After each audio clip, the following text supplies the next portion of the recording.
الحمد للہ رب العالمین والصلاة والسلام علی سید الانبیاء والمرسلین اما بعد فاعوذ باللہ من الشیطان الرجیم بسم اللہ الرحمن الرحیم۔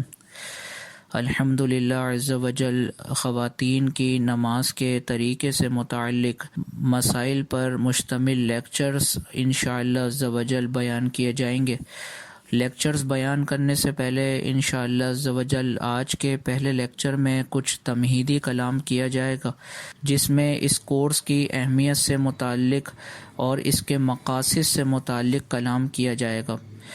ہم اللہ تعالیٰ کی بارگاہ میں کلمات شکر ادا کرتے ہیں کہ اللہ عز وجل کا لاکھ لاکھ شکر ہے کہ اس نے ہمارا انتخاب علم دین حاصل کرنے والوں میں رکھا۔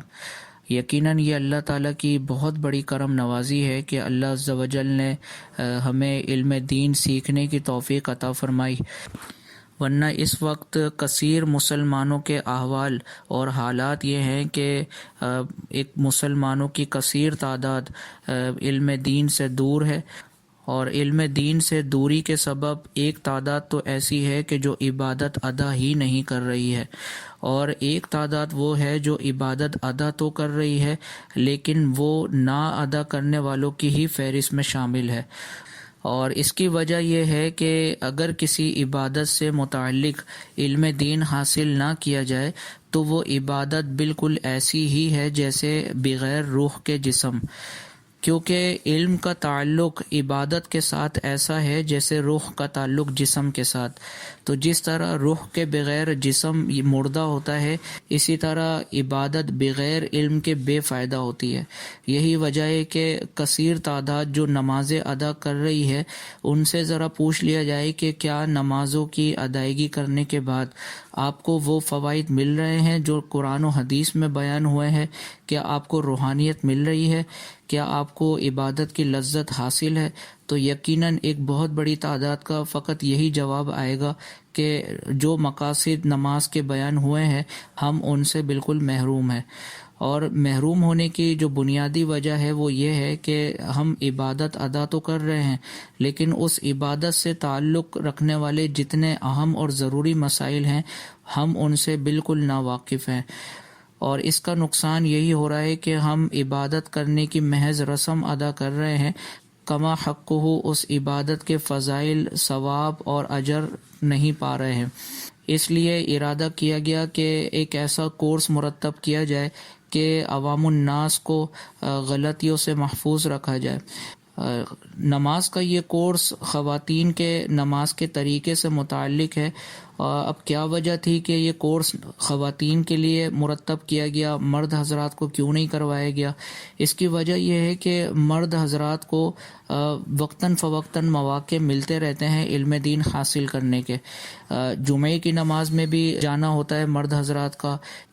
اسی طرح مرد حضرات علم دین کی محافل میں بھی شرکت کرتے ہیں، علماء کی صحبت میں بھی بیٹھتے ہیں، اسی طرح کثیر ویڈیو کلپس کی مدد سے مرد حضرات علم سیکھتے رہتے ہیں، لیکن خواتین کے پاس علم سیکھنے کے ذرائع اور وسائل بہت کم ہے۔ لہٰذا ارادہ کیا گیا کہ ان کو گھر بیٹھے احسن انداز میں نماز کے مستند مسائل احسن انداز میں سکھائے جائیں، اور انشاءاللہ عز و جل جب آپ اس کورس کو کریں گے تو کرنے کے بعد آپ کو واقعی ایک فرق محسوس ہوگا، اور انشاءاللہ عز و جل نماز جیسی عظیم عبادت سے تعلق رکھنے والے مسائل سیکھ کر جب آپ نماز ادا کریں گے تو انشاءاللہ عز و جل آپ کو ایک واضح فرق محسوس ہوگا۔ دوسری بات یہ کہ ہمارے یہاں خواتین جو نماز سیکھتی ہیں وہ کسی عالمہ سے نہیں سیکھتی ہیں، کسی عالم دین اور صاحب علم سے نہیں سیکھتی ہیں، بلکہ وہ اپنے اوپر والے لوگوں کو دیکھ کر سیکھتی ہیں۔ اگر آپ اپنی والدہ سے پوچھیں کہ آپ نے بچپن سے نماز کس کو پڑھتے ہوئے دیکھا تو وہ یقیناً اپنی والدہ کا نام لیں گی۔ آپ ان کی والدہ سے پوچھیں تو وہ اپنی والدہ کا نام لیں گی۔ تو گویا ہم نے عبادات کو سیکھنے کے سلسلے میں اپنے بڑوں کو مرکز نگاہ بنایا ہوا ہے، حالانکہ قرآن پاک کا حکم یہ ہے کہ فَاسْأَلُوا أَهْلَ الذِّكْرِ إِن كُنتُمْ لَا تَعْلَمُونَ، کہ اگر تمہیں کسی چیز کے بارے میں علم نہیں تو اہل علم سے سوال کرو۔ تو جب اہل علم سے سوال پوچھنے اور اسی طرح مسائل سیکھنے کا حکم ارشاد فرمایا گیا، تو پھر کیا وجہ ہے کہ ہمارے گھر کی خواتین اہل علم کو چھوڑ کر اپنے گھر کی بڑی بوڑھی خواتین کو مرکز نگاہ بناتی ہیں علم سیکھنے کے سلسلے میں؟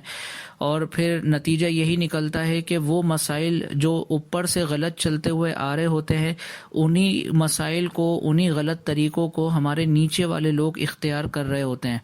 اور ماں کو دیکھتے ہوئے بیٹی کے اندر بھی غلط مسائل ٹرانسفر ہو رہے ہوتے ہیں،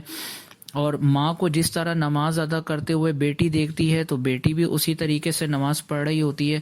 اور وہ اپنی ماں کے بارے میں یہی گمان کرتی ہے کہ جس طرح میری ماں نماز ادا کر رہی ہے یقیناً یہی نماز کا درست طریقہ ہوگا، حالانکہ اس ماں سے سوال کر لیا جائے کہ یہ جو طریقہ ہے یہ کہاں سے ثابت ہے یا اس کو کہاں سے آپ نے پڑھا ہے، تو وہ خود بھی جواب نہیں دے سکے گی۔ تو اس لیے خود اچھے طریقے سے نماز کو سیکھیں تاکہ آپ اپنی آئندہ آنے والی نسلوں میں درست اور صحیح شرعی طریقہ ٹرانسفر کر سکیں، اور انشاءاللہ اس کا فائدہ آپ کو یہ حاصل ہوگا کہ اگر آپ کی آنے والی نسلیں درست طریقے کے مطابق نماز پڑھیں گی تو کل دنیا سے جانے کے بعد انشاءاللہ عز و جل آپ کی اولاد کے نیک اعمال کا ثواب آپ کو حاصل ہوگا۔ کثیر مشاہدے میں یہ بات آئی ہے کہ خواتین جس طریقے سے نماز پڑھ رہی ہوتی ہیں اس سے یہی اندازہ ہوتا ہے کہ انہوں نے نماز کے مسائل جس انداز میں سیکھنے چاہیے اس انداز کے مطابق نہیں سیکھے۔ یہی وجہ ہے کہ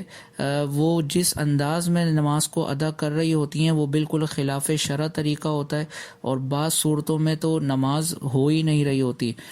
لہٰذا آپ تمام بہنوں سے درخواست یہ ہے کہ یہ جو کورس آپ کو کروایا جا رہا ہے،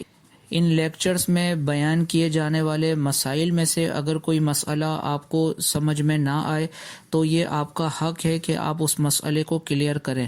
آپ اس مسئلے کو کلیئر کریں گے، آپ کو صحیح طریقے سے وہ مسئلہ سمجھ میں آئے گا تو پھر آپ اس پر اچھے طریقے سے عمل کر سکیں گے، اور اچھے طریقے سے سمجھ میں آئے گا تو آپ دوسرے کو اچھے طریقے سے سمجھا سکیں گے۔ لہٰذا اس کو بالکل رسمی طور پر اس کورس کو نہ کیجیے گا، بلکہ کوشش کیجیے گا کہ اس کو ایک سنجیدگی کے ساتھ اور ایک واقعی اچھے مقصد کے تحت سیکھنے کی کوشش کریں۔ اور اگر کہیں پر کوئی کنفیوژن ہوتی ہے، اگر بیان کرنے میں کوئی کمی رہ جاتی ہے اور آپ کو وہ مسئلہ صحیح طریقے سے سمجھ میں نہیں آتا تو آپ کا یہ حق ہے کہ آپ اس کو اچھے طریقے سے سیکھیں۔ دوسرا یہ یاد رکھیں کہ ہماری ذمہ داری یہ بنتی ہے کہ جب ہمیں کوئی چیز معلوم ہو تو ہم دوسروں کو بھی غلطیوں سے بچائیں، کیونکہ آپ کو معلوم ہے کہ یہ ہمارا مسلمہ عقیدہ ہے کہ حضور علیہ الصلاۃ والسلام کے بعد اب کسی نبی کو نہیں آنا، حضور علیہ الصلاۃ والسلام ہی آخری نبی ہیں۔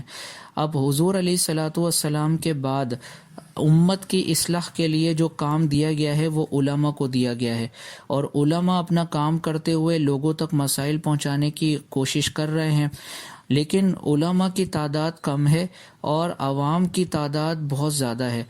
تو ایسا تو ممکن ہی نہیں ہے کہ تمام علماء عوام تک مسائل کو پہنچانے میں کامیاب ہو جائیں۔ ایسی صورت میں ذمہ داری ہماری اور آپ کی بنتی ہے، یعنی اگر آپ کو کورس کے ذریعے مسائل بتائے جا رہے ہیں تو آپ کی ذمہ داری یہ بنتی ہے کہ آپ ان مسائل کو دیگر بہنوں تک پہنچائیں،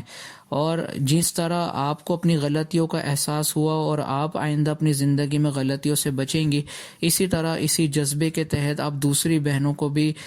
غلطیوں سے بچائیں اور ان کی نماز کو غلطیوں سے پاک کرنے کی کوشش کریں۔ تو انشاءاللہ عز و جل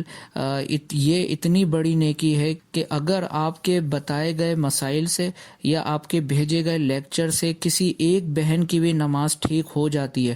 تو جب تک وہ درست طریقے سے نماز پڑھتی رہیں گی انشاءاللہ عز و جل آپ کو مسلسل ان کی درست نماز کا ثواب ملتا رہے گا۔ تو کوشش کریں کہ جو بھی لیکچرز آپ تک پہنچتے رہیں، آپ اپنے سے تعلق رکھنے والی تمام خواتین، چاہے وہ آپ کی دوست ہوں، آپ کے رشتہ دار ہوں، آپ کے کولیگز ہوں، اپنی ذمہ داری سمجھتے ہوئے ان تمام کو پابندی وقت کے ساتھ لیکچرز پہنچانے کی کوشش کرتے رہیں۔ اور آخری بات یہ ہے کہ جو واقعی ایک اچھے مقصد کے تحت کو سیکھتا ہے تو اس کا عمل ہی بتا دیتا ہے کہ وہ کتنا سنجیدہ ہے اپنے مقصد کو حاصل کرنے میں۔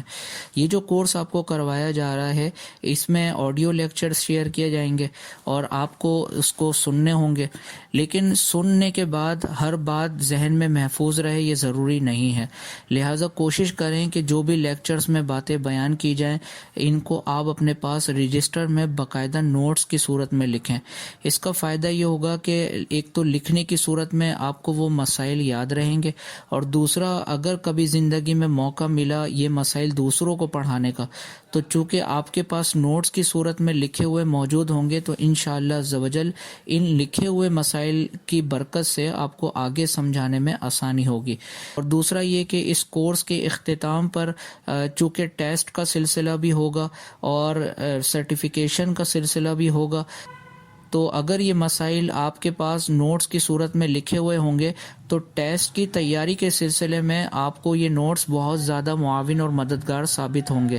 تو امید ہے کہ آپ کو آج کے تمہیدی کلام میں بیان کی جانے والی باتیں سمجھ میں آ گئی ہوں گی۔ اللہ عز و جل کی بارگاہ میں دعا ہے کہ اللہ عز و جل ہمیں سنجیدگی، اخلاص اور استقامت کے ساتھ اپنے دین کی تعلیم حاصل کرنے کی توفیق عطا فرمائے۔ آمین بجاہ النبی الامین صلی اللہ تعالی علیہ وسلم۔